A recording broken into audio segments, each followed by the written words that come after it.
दलित विरोधी है नई पेंशन स्कीम। क्या मोदी सरकार की यूपीएस योजना गलत है? दलितों आदिवासियों की चिंता कांग्रेस को है।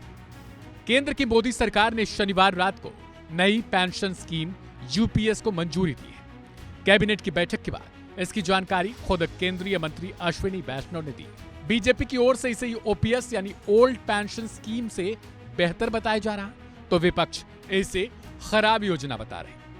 केंद्रीय मंत्री अश्विनी वैष्णव ने जानकारी दी थी कि इस नई स्कीम से केंद्र सरकार के 23 लाख कर्मचारियों को फायदा मिलेगा और यह स्कीम 1 अप्रैल 2025 से लागू हो जाएगी। कर्मचारियों के लिए एनपीएस और यूपीएस 2 सुविधाएं होंगी। इनमें से वो किसी एक का फायदा उठा सकते हैं, लेकिन विपक्ष की ओर से कई सारे सवाल इस स्कीम को लेकर दागे गए हैं। उधर कर्मचारियों में भी इसकी ठीक से जानकारी न होने की दशा में इसका विरोध और खुशी दोनों मनाया जा रहा है।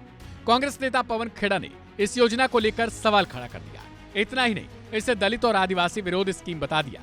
नई पेंशन योजना को लेकर खेड़ा ने एक्स पर लिखा कि नई पेंशन व्यवस्था दलितों, आदिवासियों और पिछड़े वर्ग पर एक हमला प्रतीत होता है। कई राज्यों में आरक्षित वर्ग के लिए सरकारी नौकरी की अधिकतम आयु हुई 40 वर्ष की होती है। यूपीएससी में यह सीमा 37 वर्ष की है।